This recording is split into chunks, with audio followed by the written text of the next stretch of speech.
राम राम राम राम राम राम। हे नाथ, हे मेरे नाथ, मैं आपको भूलूं नहीं। राम। आज का सत्संग परम श्रद्धेय स्वामी जी महाराज का 15 मई 1994 को यह सत्संग गीता भवन में हुआ। नियम पालन करना यह साधन है। नियम पालन करना यह साधन है। नियम भंग करना यह अपराध है और असत्य है। सत्य पालन की बात बताई है। स्वीकार प्रतिपालनम, स्वीकार का प्रतिपालन करना यह सत्य है। जिसको हमने स्वीकार किया है उसका पालन करना, उसका पालन न करना असत्य है। नहीं असत्य सम पातक पुंजा, गिरि सम होई की कोटिक गुंजा। रामायण में आया है, असत्य के समान पुंज का, पुंज पाप बरोबर नहीं हो सकता। पुंज, असत्य के समान पुंज पाप का बरोबर नहीं हो सकता। करोड़ चिरमी इकट्ठी कर ले तो क्या पर्वत बन जाएगी? छोटी छोटी होती है चिरमी। और करोड़ अरब कर ली तो क्या वो ढेरी पर्वत बन जाएगी? और ढेरी पर्वत नहीं बनेगी। इसी तरह से करोड़ पाप भी असत्य के समान नहीं होगा। इतना बड़ा भारी पाप है, मतलब असत्य बोलने का इतना बड़ा भारी पाप है। इस तरह से करोड़ पाप भी असत्य के समान नहीं होगा। इसलिए कभी झूठ नहीं बोलना चाहिए। बात बात में भी, मजाक में भी मैंने स्वीकार किया है, उसका पालन नहीं किया, ये असत्य है। मैंने कोई स्वीकार कर लिया, कोई नियम बना लिया, कोई बात ऐसी कर ली। इतने समुदाय के नियम का उल्लंघन करना है। समुदाय का अपराध लगता है, सत्संग का अपराध है। देखते हैं कि लाभ हो जाएगा, नियम भंग करने से लाभ हो जाएगा, और जो नियम बनाए हुए हैं उसका उल्लंघन करके हमें सुनने से, सत्संग सुनने से लाभ हो जाएगा, नहीं होगा। इस वास्ते कृपा करके जल्दी आ जावें। ये प्रवचन गीता भवन नंबर 3 में हो रहा था। एक माता जी प्रार्थना शुरू होने के बाद जो रस्सी लगाई थी उसको लांग करके आ करके भीड़ को एकदम से चीरती हुई और आगे आकर के बैठ गई। तो महाराज जी के प्रवचन कर रहे हैं। अब कितने कितने जनों को विक्षेप हुआ है और नियम का भी भंग हुआ है।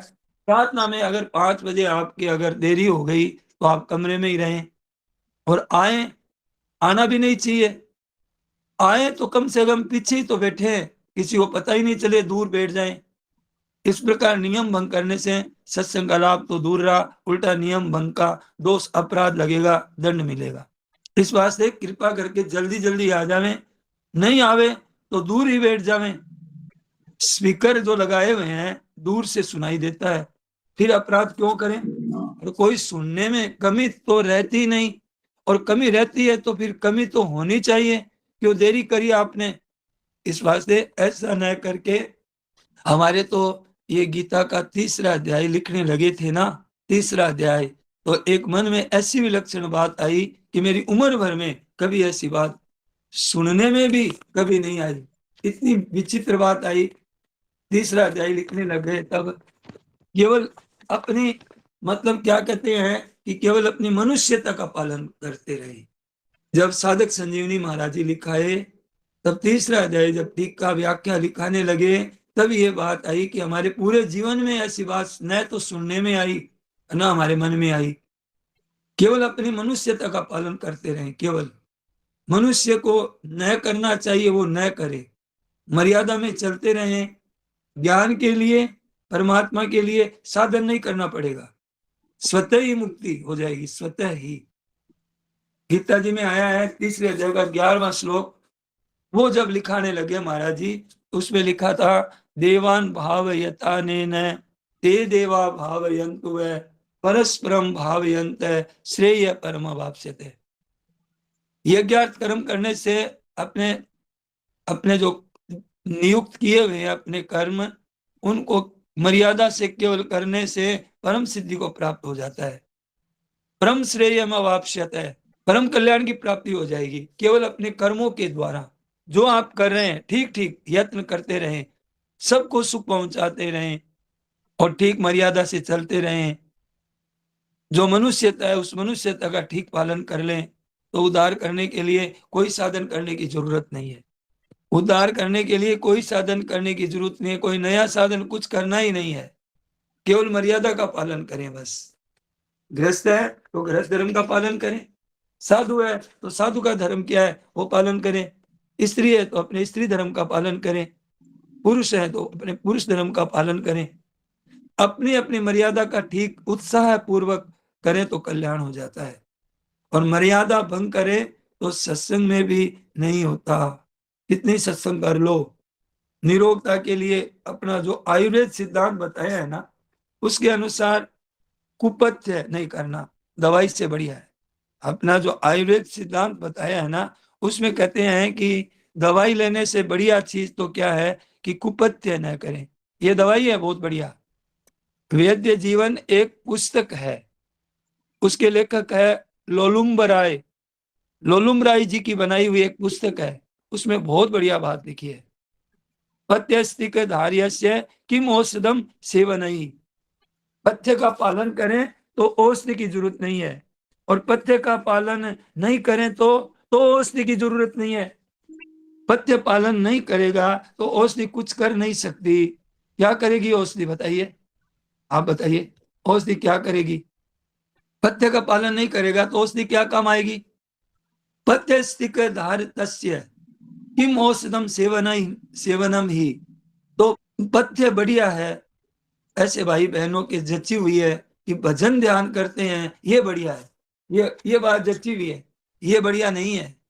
भजन ध्यान बढ़िया नहीं है। अन्याय नहीं करना, पाप नहीं करना, अहित नहीं करना, किसी को दुख नहीं देना, ये जो निषेधात्मक साधन है ये विधेयात्मक साधन से बहुत ऊंचा है। अंत में निषेधात्मक से तत्व की प्राप्ति होती है। अंत में विधेयात्मक कितना ही करो आप, अगर साथ में निषेधात्मक साधन है थोड़ा भी, तो वो विधेयात्मक साधन काम नहीं करेगा।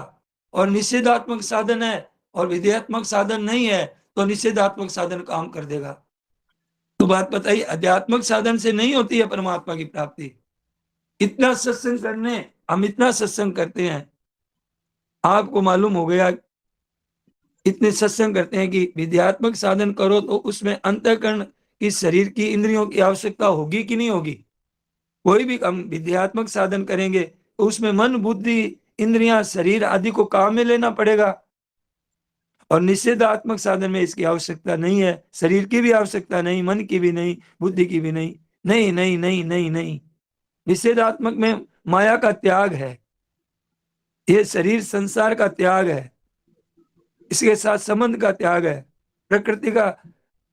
निषेधात्मक साधन से प्रकृति का त्याग स्वतः होता है, विद्यात्मक में त्याग नहीं होगा। मेरी समझ में तो आप लोगों को समझ में आ जानी चाहिए। इतने वर्षों से सत्संग करते हैं, बड़ी सीधी सरल साधन है ये, बड़ा सीधा सरल साधन है। विद्यात्मक साधन उसको कहते हैं जो जप करो, ध्यान करो, ये करो, वो करो, कीर्तन करो, साधन करो, उपकार करो, ये करो और पाप मत करो। ये तो हो गया विद्यात्मक साधन। जप करो, ध्यान करो, तप करो, कीर्तन करो, ये करो, ये करो, उपकार करो और पाप मत करो, अन्याय मत करो, झूठ मत बोलो, जालसाजी मत करो, ठगाई मत करो, चोरी मत करो, व्यभिचार मत करो, दूसरों को दुख मत दो। ये कौन सा साधन हो गया? ये हो गया निषेधात्मक साधन। निषेधात्मक साधन में प्रकृति से अलग हो जाता है, और विद्यात्मक साधन में प्रकृति साथ में रहती है।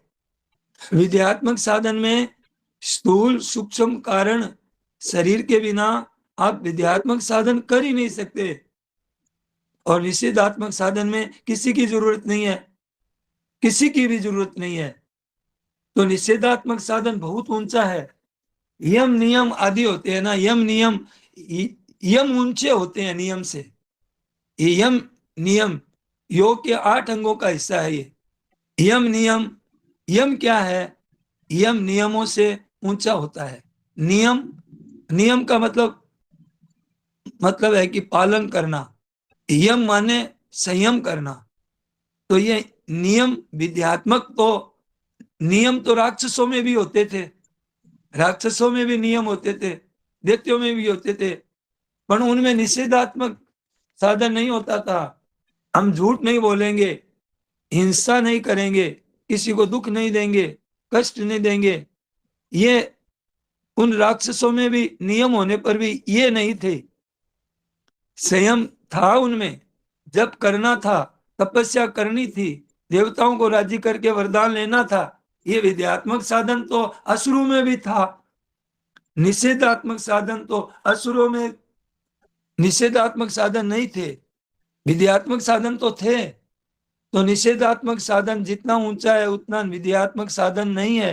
प्राय जची हुई है कि निषेधात्मक साधन के ऊपर ही जोर लगा रहे हैं लोग, करो करो, इतना भजन करो, ये करो, तप करो, जप करो, कीर्तन करो। इसमें शंका है तो पूछ लो, अभी पूछ लो तो खूब ध्यान दो। जितना आसुरी संपत्ति के त्याग का महात्म्य है उतना देवी का नहीं है। इसमें एक मर्म की बात बतावें आपको, मार्मिक बात बतावें। निषेधात्मक का त्याग करने पर विद्यात्मक आपसे आप होता है। देवी संपत्ति परमात्मा का स्वरूप है। देव शब्द परमात्मा का वाचक है। ये देव शब्द किसी देवताओं का वाचक नहीं है। देव शब्द, देवताओं में तो आप आसुरी संपत्ति आप देखोगे, देवताओं में भी आसुरी संपत्ति है, उनके भी ईर्ष्या होती है, देवताओं में भी। नारद जी तपस्या करने कर रहे हैं, रामचरितमानस में हम पढ़ते हैं, इंद्र का क्या लिया बताओ। तो उसके ईर्ष्या हो गई, जलन हो गई कि मेरा ये राज नहीं ले लेगा, उसको विघ्न करा, जाकर के विघ्न किया। तो ये दूसरों का दुख नहीं देना है, ये उनमें नहीं है, ईर्ष्या है उनमें। तो ये देव शब्द देवताओं का वाचक नहीं है, देव शब्द परमात्मा का वाचक है। ये तपस्या करके मेरा आसन न ले ले नारद जी, इस तरह आते हैं। इस वास्ते देवता का वाचक देवी संपत्ति नहीं है। देव नाम परमात्मा, उसकी प्राप्ति के जो साधन है, परमात्मा प्राप्ति के जो साधन है, 26 साधन बताए हैं। 16वें अध्याय के पहले श्लोक से तीसरे श्लोक तक 26 साधन बताए हैं। देवी संपत्ति विमोक्षाय है। देवी संपत्ति परमात्मा की तरफ से है, देव नाम परमात्मा से है जो नित्य है और सत्य है। तो सत्य है वो क्रिया से नहीं होता है, सत्य है वो क्रिया रहित होता है। सत्य है वो क्रिया रहित होने से सत्य की बात होती है। जहां क्रिया है वहां सत्य का है। सत्य तो है, सत्य भाषण है, इसकी अपेक्षा सत्य असत्य भाषण नहीं करना, ये तेज है। सत्य बोलना और एक सत्य मतलब है कि असत्य नहीं बोलना। ये असत्य नहीं बोलने का जो भाव रखना, तो ये सत्य बोलने की अपेक्षा तेज है और सुगम है, श्रेष्ठ है। कि क्या कि असत्य व्यवहार नहीं करेंगे, चोरी ठगी बेईमानी ये नहीं करेंगे, सत्य ही बोलेंगे, नहीं तो चुप हो जाएंगे और क्या करेगा। सत्य सत्य बोलेगा और जहां ऐसी नौबत आ गई वहां चुप हो जाएगा कि सत्य बोलने से हानि है, तो चुप हो जाएगा। असत्य भाषण नहीं करेगा, झूठ नहीं बोलेगा, तो बोलेगा तो सत्य ही बोलेगा, नहीं तो चुप रहेगा। तो चुप रहने में दोष नहीं है, बकवाद करने में तो दोष आता है। बकवाद करने में तो दोष आ जाएगा, पर चुप रहने में दोष आता ही नहीं। भाव खराब हो सकता है, पाखंड कर सकते हैं, दम कर सकते हैं, तो दम करना पाखंड करना ये विद्यात्मक हो गया। अपने को तो करना ही नहीं है कुछ भी, अपने तो और चुप रहा तो स्वतः सिद्धि होती है। तो ये बड़ी मार्मिक बात है। तो निषेध कर दिया, तो निषेध कर दिया तो नहीं आना श्रेष्ठ है। अब सत्संग में अब जो निषेध कर दिया कि 5 बजे की प्रार्थना के बाद प्रवेश निषेध है, ऐसे हर एक काम में समझना चाहिए। एक 5 बजे कोई चीज का निषेध किया है, तो जैसे एक माता बहनों को जाने का रास्ता है, एक भाइयों का जाने का रास्ता है। अब भाइयों के रास्ते में अगर हम इससे जाते हैं, एक आने का रास्ता है, एक जाने का रास्ता है। या जान की ये पुल है, उसमें एक तरफ स्कूटी जाती है और एक तरफ स्कूटी ठेला वगैरह आते हैं। अब जब स्कूटी वाले रास्ते में हम आ गए, वहां लिखा हुआ है, तो उनको जो चलाने वालों को कितनी दिक्कत होती है। तो ये नियम भंग, और ये इससे बड़ा विक्षेप होता है, लोगों को दुख होता है। हर एक काम में समझना चाहिए, हर एक काम में। तो ये बड़ी मार्मिक बात है। निषेध कर दिया तो नहीं आना श्रेष्ठ है। अपमान करते हैं, अपने वचनों का उल्लंघन करते हैं, ये बहुत खराब है। इस वास्ते खूब नियमों से पालन करो, खूब अच्छी तरह से करो। आध्यात्मिक उन्नति क्यों नहीं हो रही है? ऐसी सूक्ष्म बातें हैं। आज हमारी आध्यात्मिक उन्नति क्यों नहीं हो रही है? कि हम सूक्ष्म सूक्ष्म बातें हैं जो हमारे जीवन में, जो हमने नियम बना लिए, हम उनकी अवहेलना करते हैं, नियम तोड़ देते हैं। 2-4 दिन भी नहीं निभाते हैं कि नियम ऐसा बनाते हैं, कई बार नियम बनाते हैं, इनकी अवहेलना करते हैं, उस तरफ ध्यान नहीं देते हैं। नहीं तो तत्व की प्राप्ति तो स्वतः है। ऐसे संसार का निषेध करो तो तत्व की प्राप्ति, परमात्मा की प्राप्ति स्वतः रहेगा ही, क्योंकि वो तो है। वो तो है चीज। निषिद्ध में है जैसी प्राप्ति होगी कि नहीं? खराब नहीं करोगे, खराब नहीं करोगे तो क्या करोगे? खराब नहीं करोगे या तो अच्छा करोगे, तो खराब नहीं करोगे तो अच्छा तो रहेगा ही। हम खराब नहीं करेंगे तो अच्छाई तो रहेगी कि नहीं रहेगी? अच्छाई तो मिट सकती नहीं। कोई कहता है कि मैं 24 घंटे झूठ बोलूंगा, तो 24 घंटे झूठ बोला उसने, तो 24 घंटे झूठ बोलना तो सत्य हो गया ना। हर कोई कहता है कि मैं 24 घंटा सत्य बोलूंगा, तो बोल सकता है। तो इसी तरह अच्छा मिट नहीं सकता। मिटेगा सारा खराब ही, असत्य वो ही मिटेगा।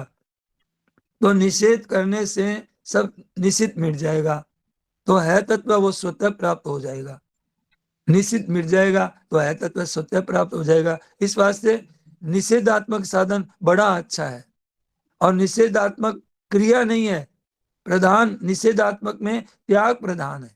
त्याग, त्याग की महिमा है, उतनी ग्रहण की महिमा नहीं है।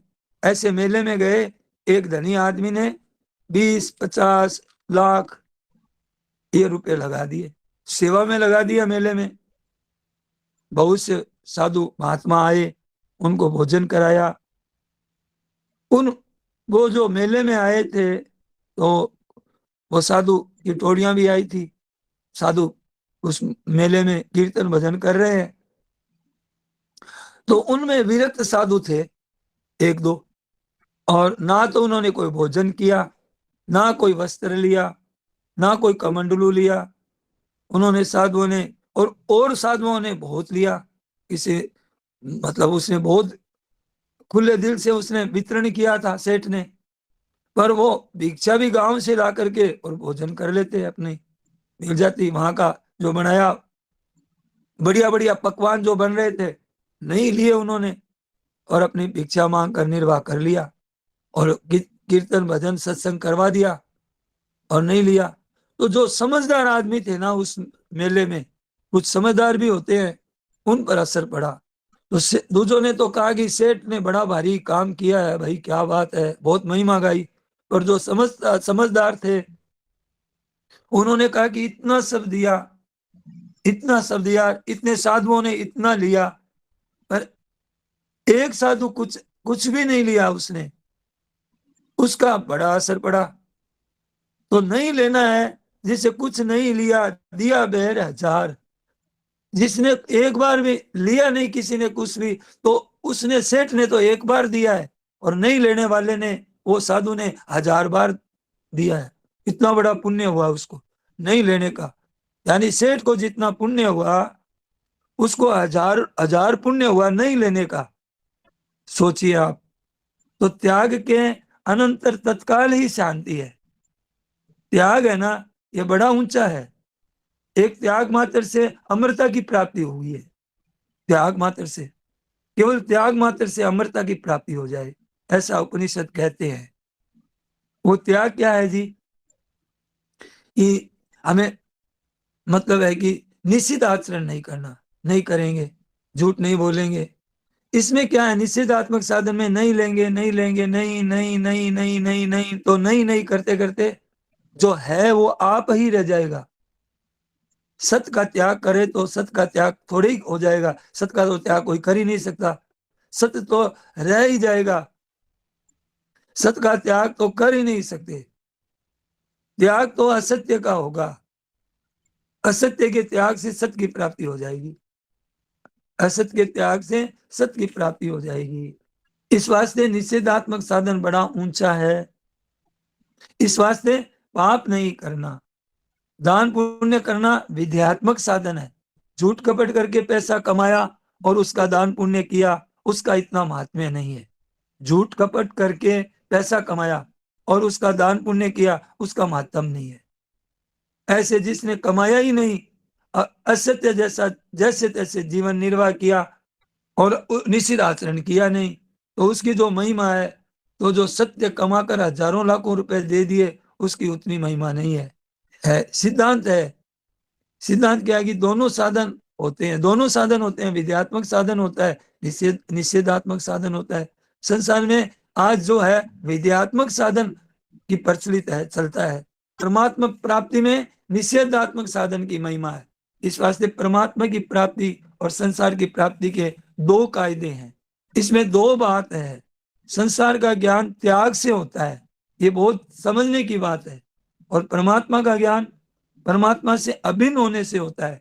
जब भी हमें परमात्मा का ज्ञान होगा, हमारे परमात्मा के साथ हम एकता मानेंगे कि है हमारे साथ, हम अभिन्न हैं।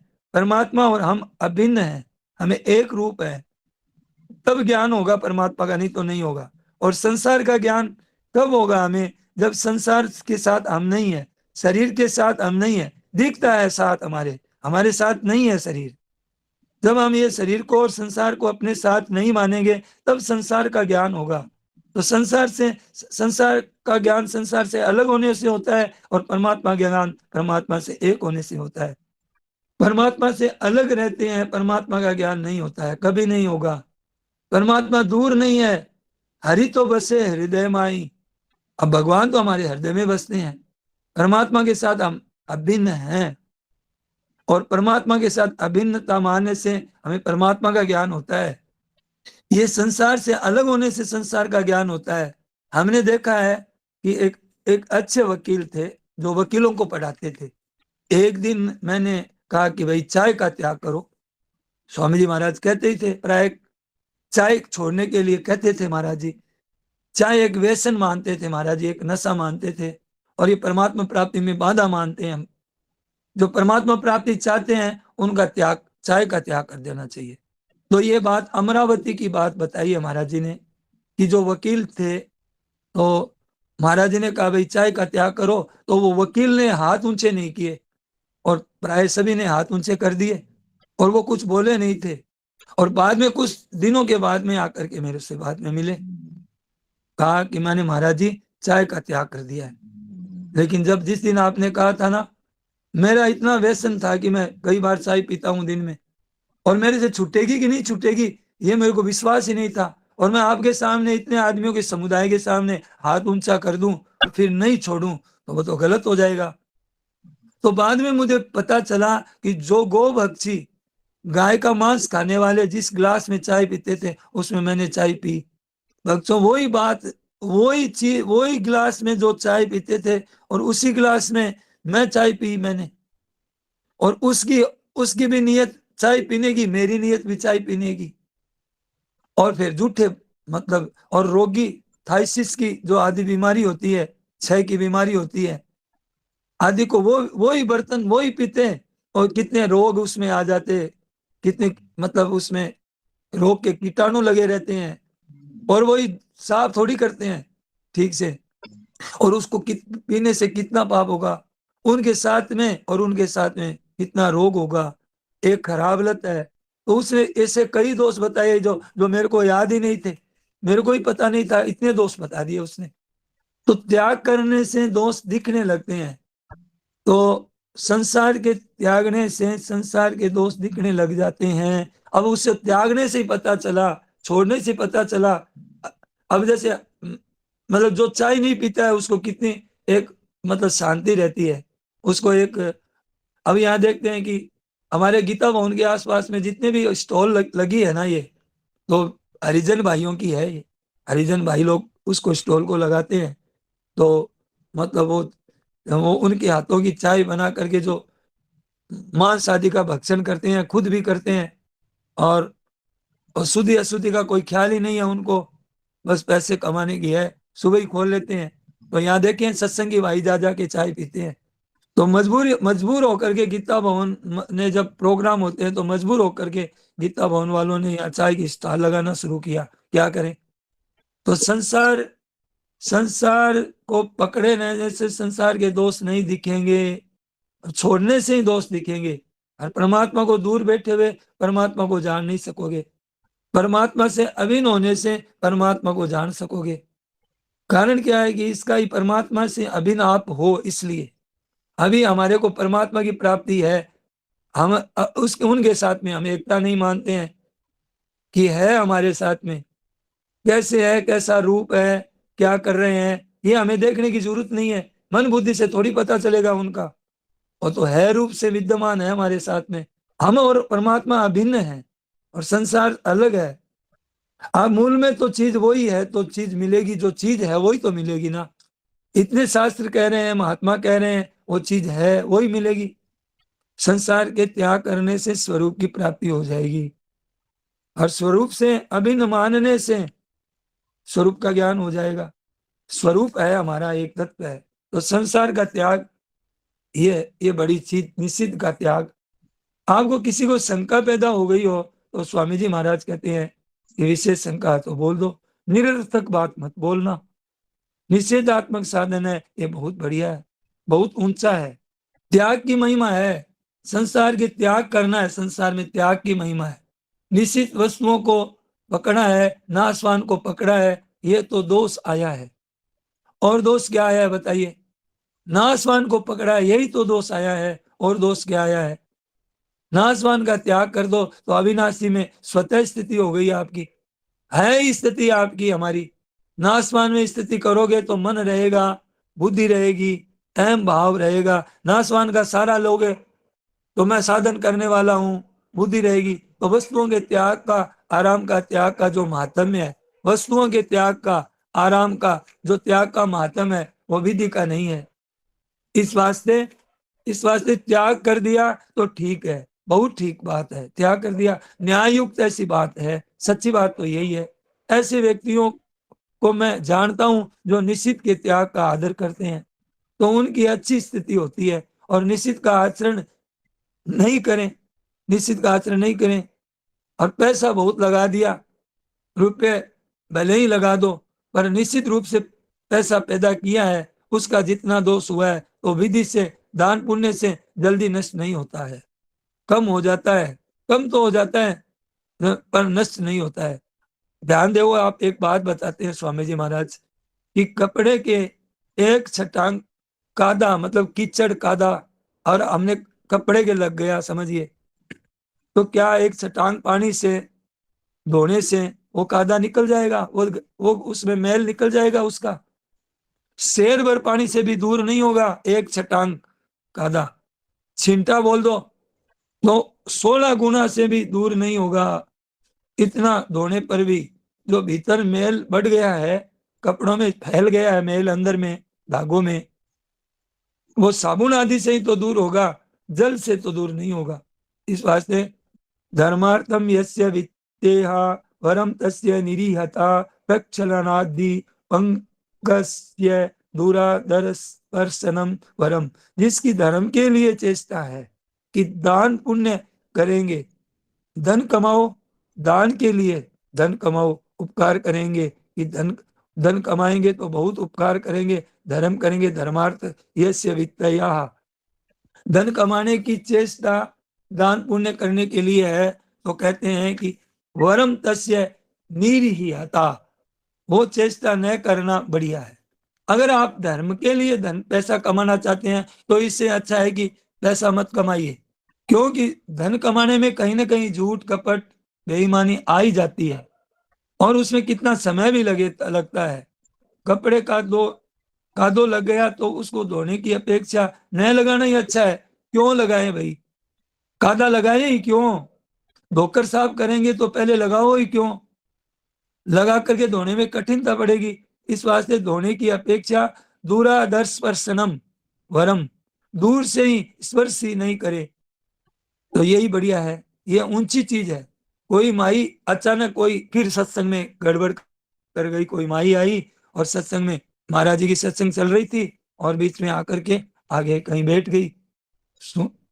महाराज जी ने कहा, फटकार लगाई जोर से, सुना ही को नहीं, इसको निकालो। महाराज जी ने कहा यहाँ से बाहर निकालो। इतनी महाराज जी कहा है, यहाँ से मत बैठो, यहाँ मत बैठो, निकलो निकलो यहाँ से। क्यों नियमों में पशुओं पशुओं के भी आड़े लगा देते हैं तो पशु समझते हैं। अगर हम कोई पशुओं के कोई ऐसी चीज लगा देते हैं, लकड़ा आदि लगा देते हैं, तो वो पशु भी है ना, वहां पे उसका उल्लंघन नहीं करते।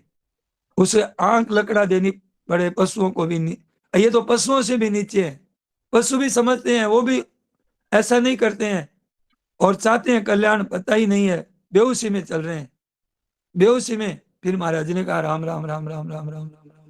फिर महाराज जी अपनी बात बताना शुरू करते हैं, थोड़ा पालन करो भाई, कृपानाथ, आप कृपा करो, आपकी मेहरबानी से आपका भला होगा, हमारा भला होगा, दुनिया का भला होगा। कृपा करोगे तो आपका भला होगा, मेरा भला होगा और दुनिया का भला होगा। दुनिया पर असर पड़ेगा, आप मर्यादा से रहोगे तो मर्यादा से चलते हैं, उनका भला होगा, और आप पालन करो, आपका भला होगा और हमारी भी महिमा होगी। और उच्छृंखलता करोगे तो ऐसे ही सत्संग करने वाले हैं और ऐसे ही सत्संग कराने वाले हैं, हमारी भी बदनामी होगी, हमारे भी ऐसी होगी। लड़ाई करती है ना तो कहते हैं धूल थारे सत्संग में, आपस में लड़ाई हो जाती है ना तो बहू सत्संग करती है और सास सत्संग नहीं करती है, तो वो बहू की छोटी छोटी बातों पर ध्यान रखती है, सत्संग करने वाले पर लोग ध्यान रखते हैं कि थोड़ी सी चूक होती है ना, कि दूर था रहे सत्संग में, बस सासू का वह भून है, कि दूर था रहे सत्संग में। तो ऐसे ही लोग कहते हैं कि हमारे सत्संग में धूल पड़ेगी तो कृपानाथ, स्वामी जी महाराज कहते हैं धूल तो मत गिराओ, कृपानाथ कृपा करो। इस वास्ते अपने खूब उत्साह से, घबराना नहीं चाहिए, हमारे को खूब उत्साह से लगना है हमें। कोई भूल हो जाए तो हो गई, कोई बात नहीं, ऐसे थोड़ी घबराएंगे, पर घबराना नहीं है, उत्साह से, उम्मीदवारी से, उत्साह से आदमी के लिए कठिन काम भी सुगम हो जाता है। लेकिन जानबूझ के मर्यादा का भंग करते हैं, वो उनका बड़ा दोष लगता है। हिम्मत हारने से सुगम काम भी कठिन हो जाता है, हिम्मत हारने से सुगम काम भी कठिन हो जाता है, और हिम्मत उत्साह रखने से कठिन काम भी सुगम हो जाता है। यह बात हमारे को तो परमात्मा की प्राप्ति करनी है, उम्मीदवारी रखनी है। यस्मात् सूक्ष्म शरीरम, शरीर भले ही सूख जाए, हम तो प्राप्ति करेंगे, हम तो प्राप्ति करेंगे। आए हैं तेरे दर पर, कुछ करके उठेंगे, देंगे तो लेंगे, नहीं तो मर के उठेंगे, देंगे तो लेंगे, नहीं तो मर के उठेंगे। आए हैं तेरे दर पर, कुछ करके उठेंगे। तो उठेंगे क्या, ये बात है, भगवान के शरण हम तो पड़ गए तो पड़ गए, यही है उठना, यही यही है। तेरे दर पे आए हैं, बस तेरे को लेके उठेंगे, तेरा प्रेम लेके उठेंगे। भगवान कहते हैं माम एकम शरणम व्रज, ये भी निषेधात्मक साधन है, माम एकम शरणम व्रज। भगवान की शरणागति है ना, इसे पाप तो दूर कर देंगे और तू मेरी शरण में आ जा। शरणा शरण आ जा, अर्थ संसार का निषेध है इसमें। शरण आ जाएगा मतलब, यहाँ शरण तो दिखती है हमको, भगवान की शरण, शरणागति समझ में नहीं आती है लोगों को भी कि भगवान के शरण होना क्या है। तो भगवान के गूढ़ तत्व को समझना जरूरी है कि तू मेरी शरण में आ जा, मतलब निषेधात्मक साधन मत कर तू, बस यही है। तू कर्तव्य कर्म से दूर हो रहा है, तेरी मर्यादा से दूर हो रहा है, तू कहता है कि युद्ध नहीं करूंगा, तू चिंता छोड़ दे, तू तेरा कर्तव्य पालन कर, निषेध आचरण का त्याग कर दे। तो निषेध आचरण है ये, मर्यादा में तू मर्यादा रहे, तेरा जो काम है जो वो कर तू, तेरा काम करते हुए तुझे परमात्मा प्राप्ति के लिए कुछ करना नहीं पड़ेगा अलग से, तेरा कर्तव्य का ठीक से पालन कर दे। तो ये निषेध है, ये शरणागत है, शरण आना है। तो भगवान के हम सब जीव सब मम प्रिय सब मम उपजाए, भगवान कहते हैं सब मेरे प्यारे हैं, भगवान के सब प्यारे हैं, भगवान के हम शरण हैं। ये शरण आना ये मतलब विद्यात्मक साधन नहीं है, संसार के शरण न लेना, संसार का आश्रय न लेना, संसार का आश्रय नहीं लेना है, उसका भरोसा नहीं रखना हमें। एक आश्रो एक बल एक आस विश्वास, एक राम घनश्यामित चातक तुलसीदास। परमात्मा का स्वयं है, उसमें स्वयं जो परमात्मा है वो है। उसमें जाना है, उसमें है, उसमें वो निषेधात्मक है। संसार का निषेध ही करना है। शरणागति का मतलब कि हम संसार के नहीं है, इस वास्ते शरण हो जा। तो शरण है तो है हम, शरण क्या हो जाए? शरण तो भगवान ने ले ही रखा है हम सबको, शरण क्या हो जाए? महाराज जी कहते हैं कि मैं कभी कभी व्याख्या करता हूं शरण होना क्या है, ये कि मैं कह देता हूं कि कभी शरण नहीं होना है, शरण होना ही है। शरण होने का अर्थ बताते हैं कि कभी शरण नहीं होना। होने का अर्थ है कि इतने दिन हम शरण नहीं थे और अब हम शरण हुए हैं। तो इसलिए महाराज जी कहते हैं कि शरण नहीं होना। अरे शरण ही थे, हमारे को भगवान ने किसी के घर में भेजा है, किसी वर्ण व्यवस्था में भेजा है, किस समय हमें जन्म देना है, किसके कौन कौन से कर्मों का कहाँ कहाँ इससे भुगतान करके कौन कौन सी योनियां देनी है। तो ये सब विधान तो भगवान करते हैं, व्यवस्था कर रहे हैं कि नहीं कर रहे हैं। तो शरण तो हमको ले रखा है, सब काम मर्जी से हो रहा है। तो शरण तो थे ही एक। शरण हो जाए क्या है कि हम भगवान के शरण हैं। एक संत थे, तो उनको भोजन करने लगे, तो यजमान ने कहा कि आपने भोग तो लगाया ही नहीं भगवान को, यूं ही शुरू कर दिया भोजन करना। तो कहा कि हम किसके भोग लगाएं, भोजन किसका है तुम बताओ, और ये भोजन किसका है और हम किसके हैं ये बताओ तुम। उसी का तो दिया हुआ है, उसी की चीज है। महाराज जी ने कहा इसका उंदा अर्थ मत लेना कि अब भगवान के भोग लगाएंगे ही नहीं, अब अर्पण करना ही नहीं है। उंदा अर्थ नहीं लेना, संतों के भावों को देखना कि उनकी दृष्टि में वो भोग किसके लगाए, वो भगवान के सिवाय कुछ है ही नहीं, दूसरी चीज आई कहाँ से? भगवान की चीज है, सब उसी की भी है और उसी के ही हम हैं, उसी का ही भोजन है। अब माँ के अर्पण क्या करें? माँ माँ तो है ही, हम माँ को कह दें कि माँ मैं तेरा बेटा हूं, तो क्या क्या क्या बात हुई? बालक छोटा सा रीस करता है तो कहता है कि माँ मैं माँ तेरा नहीं हूँ, मैं तेरा नहीं हूँ, मैं तेरा बेटा नहीं हूँ। तो क्या बेटे के कहने से माँ का नहीं होगा क्या?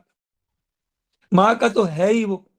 महाराज जी से कहा कि उठते उठते प्रश्न किया कि सब वस्तुओं का त्याग करते करते, त्याग करने वाला तो महाराज जी शेष रहेगा ही।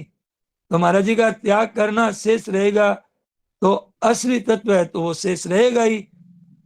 त्याग करते करते त्याग करने वाला शेष रहेगा। महाराज जी के त्याग करने वाला शेष नहीं, त्याग का जो तत्व है तत्व है, वो तो कहीं उसका तो त्याग हो ही नहीं सकता, उसका तो त्याग कोई कर ही नहीं सकता।